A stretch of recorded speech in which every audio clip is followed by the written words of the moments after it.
भारतीय रेलवे माल गोदाम श्रमिक संघ। दोस्तों यहाँ पे कुछ बंगाली लैंग्वेज में दोस्तों लिखा हुआ है भारतीय रेलवे माल गोदाम श्रमिक संघ यानी दोस्तों BRMGSS का दोस्तों काफ़ी ज़बरदस्त न्यूज़ निकल करके सामने आ रहा है। दोस्तों एक न्यूज़ नहीं है दोस्तों, यहाँ पे दो न्यूज़ मैं आपको दिखाने की कोशिश करूँगा, लेकिन दोस्तों मैं आपको बता दूँ अगर दोनों न्यूज़ को एक साथ बताऊँगा तो वीडियो काफ़ी लंबा हो जाएगा। इसलिए दोस्तों मैं इस वीडियो में सबसे पहले का न्यूज़ को बताऊँगा, उसके बाद दोस्तों अंत में दूसरा का न्यूज़ को बताऊँगा। लेकिन दोस्तों मैं आपको बता दूँ वीडियो थोड़ा लंबा होगा, आप लोग मैनेज कर लीजिएगा। तो दोस्तों चलिए यहाँ पे मैं आपको बता दूँ हिंदी में नहीं लिखा हुआ है बल्कि दोस्तों एक कुछ अदर लैंग्वेज में लिखा हुआ है। मैं आपको बता दूँ इसको मैंने हिंदी करके रखा हुआ है। तो दोस्तों मैं आइए इसको हिंदी करके रखा हूँ और हिंदी में मैं आपको बताने की कोशिश करता हूँ। दोस्तों यहाँ पे लिखा हुआ है 3 पार्ट से सैकड़ों बेरोजगारों के बीच में। मैं आपको बता दूं भारतीय रेलवे माल गोदाम श्रमिक संघ यानी दोस्तों BRMGSS। मैं आपको बता दूं यहाँ पे रेलवे विभाग में नौकरी दिलाने के नाम पर संगठन बेरोजगार युवकों से लाखों रुपया वसूल कर रहा है। 2013 फीफा विश्व कप के रोमांच का अनुभव करने के बाद शानदार अवसर मिला, जिन्होंने युवकों से 50,000 रुपये लेकर 1 से 2 लाख रुपये तक वसूले गए। हालांकि पैसों का भुगतान के लिए महीनों तक इंतजार करने के बाद पैसा मुहैया कराने के वाले बेरोजगार युवक संगठन के माध्यम से ट्रेनों चलाए जा रहे हैं। मैं आपको बता दूं BRMGSS के नाम पर किसी से 50,000, किसी से 1 लाख, किसी से 2 लाख रुपया। दोस्तों यहाँ पे मैं आपको दिखाने की कोशिश कर रहा हूँ। यहाँ पे दोस्तों देश भर की अर्थव्यवस्था के बारे में पूरी देश भर की बात कर रहा हूँ। दोस्तों पूरी देश भर में भारतीय रेलवे माल गोदाम श्रमिक संघ यानी दोस्तों BRMGSS के नाम पर दोस्तों काफ़ी ज़्यादा ठगी की जा रही है। मैं आपको बता दूं बार बार मैं वीडियो में बताते आ रहा हूं कि 1 भी रुपया किसी को नहीं देना है। फिर भी दोस्तों मेरे वीडियो देखते हैं लोग और सुनते हैं कि किसी को 1 भी रुपया नहीं देना है, फिर भी पता ना क्यों बार बार किसी को 2 लाख रुपया देते हैं, किसी को 3 लाख रुपये देते हैं, किसी को 50,000, किसी को 1 लाख, किसी को 20,000, किसी को 10,000। मतलब मैं आपको बता दूं जो जैसे फंसता है वो ऐसे रुपया दे देता है नौकरी के नाम पर। पता ना मैं आपको बताता हूँ उन लोगों को फिर भी विश्वास नहीं होता। अब यहाँ पे देखिए 50,000 रुपये कई लोग दिए हुए हैं, फंसे हुए हैं और पुलिस में जाकर कंप्लेंट भी किए हुए हैं।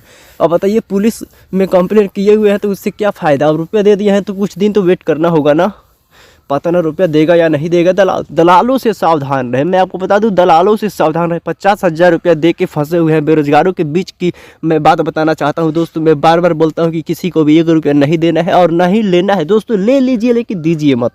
मैं बोलता हूँ नहीं देना है नहीं लेना है, लेकिन आज बता रहा हूँ आप किसी से कुछ रुपया ले लीजिए। देखिए बेईमानी करके नहीं दोस्तों, लेकिन बुद्धि लगा के ले लीजिए, लेकिन किसी को 1 भी रुपया दीजिए मत नौकरी के नाम पर। क्योंकि दोस्तों मैं आपको बता दूँ अगर किसी को 50,000 रुपये देते हैं तो आप लोग भूल जाइए कि वो रुपया मेरा था और आप दान में दे दीजिए। मतलब दान समझ के दे दीजिए कि मान लें कि मैं दान में दे रहा हूँ या भूल जाऊँगा मेरा रुपया था ही नहीं, ऐसे समझ कर देना है तो दे सकते हैं। लेकिन मैं आपको बता दूँ अगर आपका मेहनत का पैसा होगा, पसीना का पैसा होगा, आपका खुद का इनकम करने वाला मतलब स्रोत वाला पैसा होगा, आपका खुद का पैसा होगा, तो आप मत दें। मैं आपको समझाने की कोशिश नहीं कर रहा हूँ बल्कि दोस्तों मैं आपको एक सिफारिश कर रहा हूँ, एक गुजारिश कर रहा हूँ। मैं आपको बताने की कोशिश कर रहा हूँ कि 1 भी रुपया किसी को मत दें।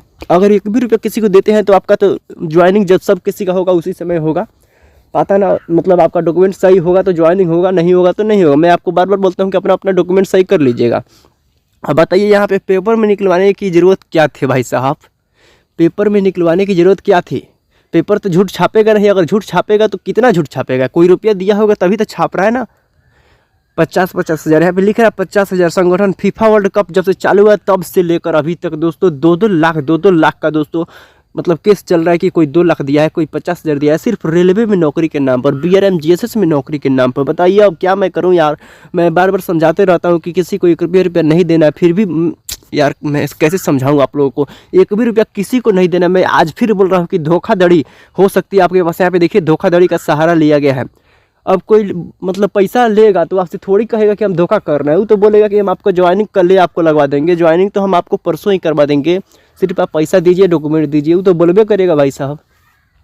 उसमें धोखाधड़ी तो बिना कैले तो मानेगा नहीं। अब यहाँ पे देखिए कुछ उसी लैंग्वेज में यहाँ पे भी लिखा हुआ है। आइए इसको भी हम हिंदी करके और आपको बताने की कोशिश करते हैं। यहाँ पे देखिए क्या लिखा हुआ है, सैकड़ों बेरोजगारों की इसकी सख्त ज़रूरत है। भारतीय रेलवे माल गोदाम श्रमिक संघ की सख्त ज़रूरत है बेरोजगारों की। क्योंकि दोस्तों मैं आपको बता दूँ कॉन्ट्रैक्ट बेस पे तो ज्वाइनिंग चल रही है, कॉन्ट्रैक्ट बेस पर तो ज्वाइनिंग चल रही है, सब कॉन्ट्रैक्ट बेस पे जो भी मजदूर काम कर रहे हैं, तो उसमें से कोई हट रहा है और कोई उसमें ज्वाइनिंग ले रहा है, तो ज्वाइनिंग जब जो हटेगा उसके स्थान पर तो दूसरा लगेगा, फिर ई हटेगा इसका स्तर पे ई लगेगा, ई हटेगा इसका स्तर पे ई लगेगा, यानी कॉन्ट्रैक्ट बेस पे ज्वाइनिंग चल रही है। अगर आप लोगों को कॉन्ट्रैक्ट बेस की ज्वाइनिंग चाहिए तो आप लोग जाके ज्वाइनिंग कर सकते हैं। लेकिन दोस्तों सरकारी अगर आप लोगों को मतलब भर्ती चाहिए, ज्वाइनिंग चाहिए, तो दोस्तों उसके लिए लड़ाई चल रही है। मैं बार बार बोलता हूँ, अगर विनिंग होती है यानी दोस्तों लड़ाई में जीत होती है तो ये जॉब सरकारी हो जाएगी। मैं आपको बताने की कोशिश करता हूँ, भारतीय रेलवे माल गोदाम श्रमिक संघ सरकारी है, लेकिन इसमें काम करने वाले जो भी मेरे भाई हैं, मजदूर हैं,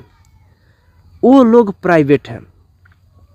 भारतीय रेलवे माल गोदाम श्रमिक संघ सरकारी है, लेकिन इसमें काम करने वाले जो भी मजदूर हैं वो प्राइवेट हैं। आप लोगों को कन्फर्म समझ में आज आ गया होगा। और यहाँ पे देखिए 18 फरवरी को जो मीटिंग हुआ था, मैं उसके ऊपर वीडियो भी बनाया हुआ था, उसी का बारे में ये बताने की कोशिश किया गया है। दक्षिण में पहली मैं आपको बताने की कोशिश कर दे रहा हूँ। बुधवार को सरकार से राज्य में रोजगार की तलाश कर रहे सैकड़ों शिक्षित बेरोजगार युवाओं को सरकारी नौकरी देने का आह्वान किया गया। 18 तारीख को जो भी मीटिंग हुआ उसमें जानते हैं क्या हुआ? उसमें मैं आपको बता दूं, सैकड़ों बेरोजगार युवकों को भारतीय रेलवे माल गोदाम श्रमिक संघ में सरकारी नौकरी देने का आह्वान किया गया। मतलब एक आस धराया गया कि आप लोगों को सरकारी नौकरी मिलेगी भाई साहब, आप लोग चिंता न करें। बस 18 तारीख की मीटिंग में यही हुआ कि ज्वाइनिंग को लेकर आस धराया गया कि सभी किसी को सरकारी नौकरी मिलेगी। यहाँ पे क्या लिख रहा है? तो सैकड़ों बेरोजगार युवकों को सख्त ज़रूरत है इसकी। और यहाँ पे लिख रहा है कि शिक्षित बेरोजगार युवाओं को सरकारी नौकरी देने का आह्वान किया गया। बताइए भाई साहब, इतना दिन से तो आह्वान हो ही रहा है, लेकिन ज्वाइनिंग कब होगी डायरेक्ट उसी पे चर्चा हम आज करेंगे।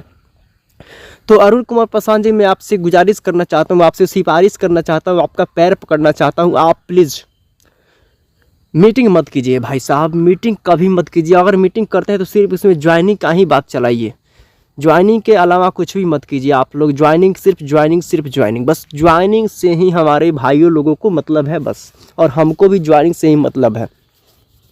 भारतीय रेलवे माल गोदाम श्रमिक संघ में ज्वाइनिंग करवाइए, उसके बाद सैलरी थोड़ा कम ही रहेगा, अच्छा रहेगा, चलेगा, लेकिन ज्वाइनिंग करवाइए। उसके बाद होते सैलरी मीटिंग करते सैलरी को भी फिक्स कर दीजिए।